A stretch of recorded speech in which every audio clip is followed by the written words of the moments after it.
নমস্কার। আজ আমার আরেকটি নতুন ব্লগে আপনাদের সবাইকে স্বাগত জানাই। আশা করি আপনারা সবাই ভালো আছেন, সুস্থ আছেন। আমিও ভালো আছি।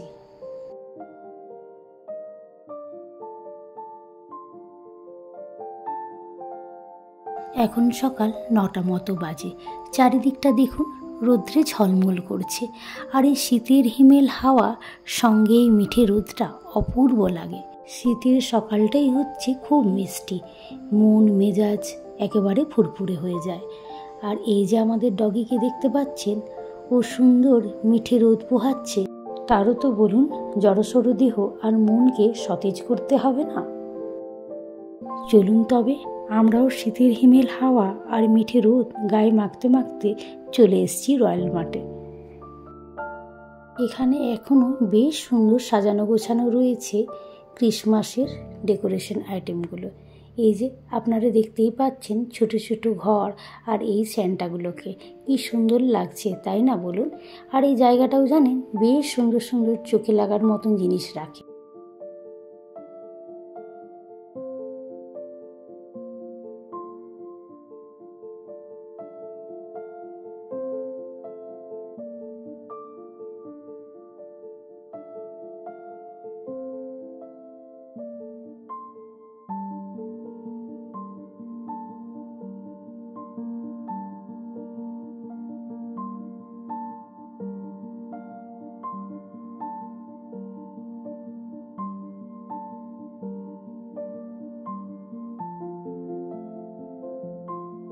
এখানে জানেন ব্ল্যাঙ্কেটের উপরে বেশ অফার রয়েছে, তাই আমরা একটা ডাবল সাইজের ব্ল্যাঙ্কেট দেখে নিচ্ছি। আর এই যে দাদাটা খুলে দেখাচ্ছে, ডাবল সাইজের ব্ল্যাঙ্কেটের সেরকম খুব একটা কালার ছিল না, এক দুটো মাত্র কালার, তাই ওটাই নিয়ে নিয়েছি। আর এই যে এই দাদাটা প্যাক করে নিয়ে চলে এসছে। এই দাদাটাও জানেন বাঙালি, সেই জন্য সেও ভারী খুশি হয়েছে আমাদেরকে পেয়ে। সেও বাংলাতে কথা বলা আরম্ভ করে দিয়েছে। সিঙ্গেল সাইজ ব্ল্যাঙ্কেটগুলোর অনেক ভ্যারাইটি ছিল, অনেক রকমের কালারও ছিল। যাই হোক, আমরা ডাবল সাইজ ব্ল্যাঙ্কেটটা নিয়ে বিলিং কাউন্টারে চলে এসেছি।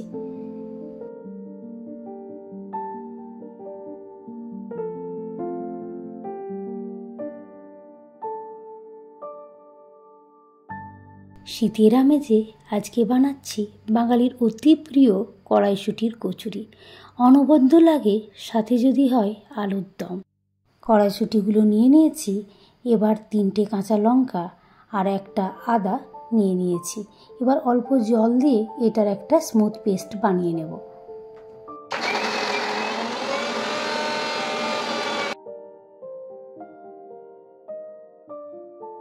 এবার এই পেস্টটাকে রান্না করে নেব, তাই কড়াইয়ে সাদা তেল দিয়ে দিচ্ছি। এবার ফোড়নে কালো জিরে আর একটু হিং নিয়ে নেব। হিংটা খুব একটা বেশি দেব না, অল্প পরিমাণে দেব, যাতে কড়াইশুঁটির গন্ধটা চলে যায়। এবার এর মধ্যে ওই পেস্টটাকে দিয়ে দিচ্ছি।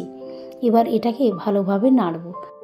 এই রেসিপিটা জানেন আমার দিদির, ও এটা খুব ভালো বানায়, ওর হাতে রান্না খুব ভালো। এবার এর মধ্যে অল্প পরিমাণে হলুদ দেব, খুব বেশি দেব না, নাহলে গন্ধ করবে। দিয়ে নেড়ে নিয়েছি। এবার পরিমাণ মতো নুন আর অল্প চিনি দিয়ে এটাকে নেড়ে নেব। এবার এর মধ্যে 2 চামচ মতন ছাতু দিয়ে দিচ্ছি। এটা দিয়ে বেশ ভালো করে নাড়ব, খুব বেশি দেব না, নাহলে কড়াইশুঁটির গন্ধটা আর স্বাদটা চলে যাবে। অল্প পরিমাণে দিলে কি হয়, টেক্সচারটাও স্মুথ হয় আর খেতেও বেশ সুস্বাদু হয়। দেখুন এই গায়ের থেকে ছেড়ে যাচ্ছে আর মাঝখানটায় দলা পাকিয়ে যাচ্ছে, তাহলেই বুঝতে পারবেন যে এর রান্নাটা হয়ে গিয়েছে। এবার চলুন কচুরির জন্য ময়দাটা মেখে নিই।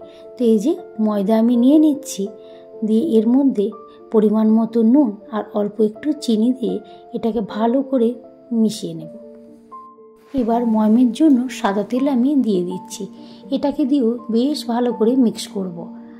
2 হাত ঘষে ঘষে এটাকে মিক্স করে নেব, যাতে এর মধ্যে কোনো ডেলা না থাকে। এমনিতে যখন আমরা লুচি খাই তখন ময়দা আর আটা দুটো মিক্স করে করি, কিন্তু এটা দিদি বলল যে পুরো ময়দাতেই করবে।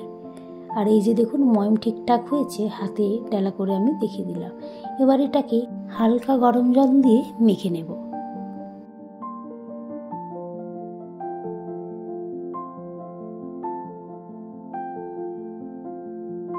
ময়দা মাখানো আমার হয়ে গিয়েছে।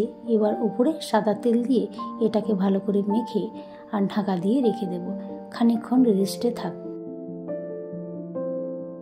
ততক্ষণ চলুন আমি এদিকে পায়েসটা বানিয়ে নিই। একটু মুখ মিষ্টি না হলে হয়, তাই একটু পায়েস বানিয়ে নিচ্ছি। এবার দুধটাকে আমি বসিয়ে দিয়েছি। ফুটতে ফুটতে এদিকে কিছুটা এলাচ নিয়ে এটাকে আমি গুঁড়ো করে নিচ্ছি। দুধ এদিকে ফুটে উঠেছে। এবার এই গুঁড়ো এলাচটাকে এর মধ্যে দিয়ে ভালো করে মিক্স করে নেব। আজকে বানাচ্ছি এমটিআরের সিমইয়ের পায়েস। এটা তো ফ্রাইড সিমই, তাই এটা ভাজার কোনো বালাই নেই, আর এটা চটজলদি হয়েও যায়। পায়েস আমার হয়ে গেছে। আর ওই কড়াইশুঁটির মশলাটা আমি রেডি করে দিয়েছি।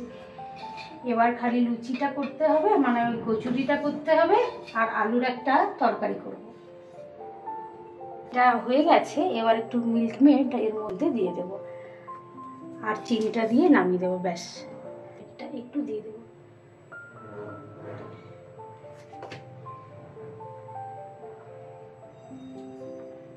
বেশি দেব না।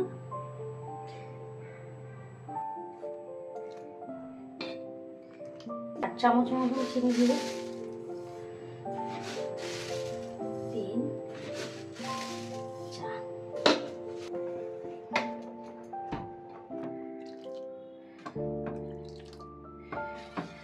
পায়েস আমার রেডি।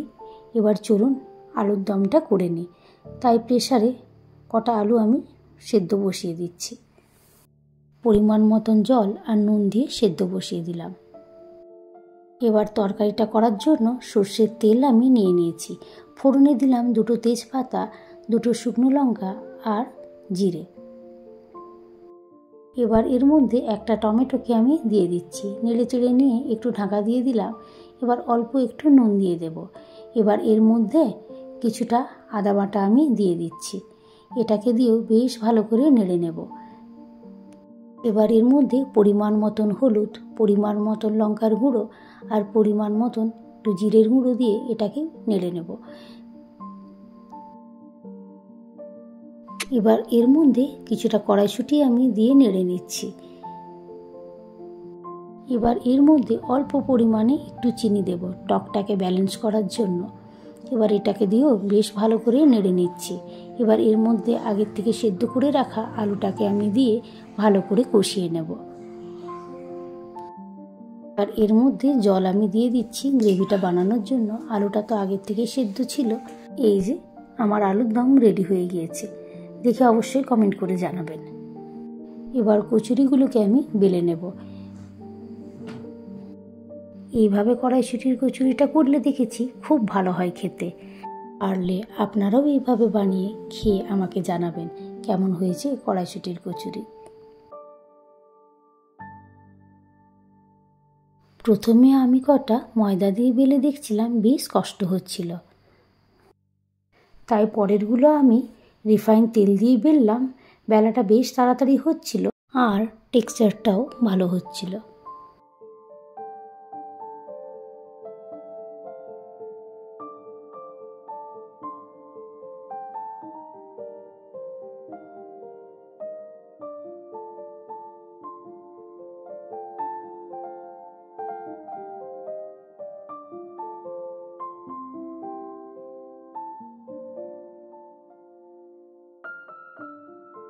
কচুরির ময়দাটাকে গরম জলে মাখানোর জন্য কচুরিগুলো বেশ ফুলছিল আর পরের দিন পর্যন্ত নরম তুলতুলে ছিল।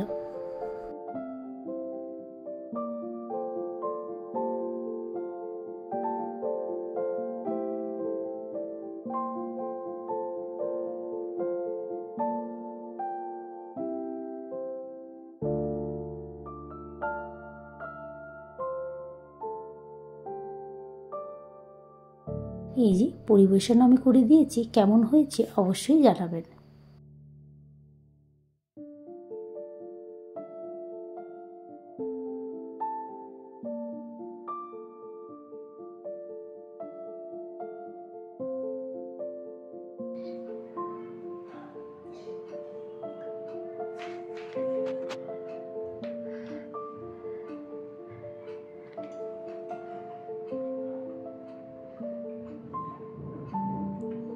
কেমন হয়েছে?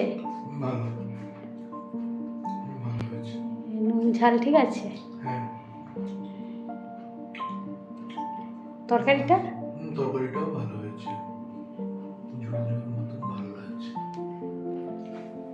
এই দিয়ে সিনেমা দেখতে দেখতে খাওয়া চলছে বরুণ বাবুর বন্ধু।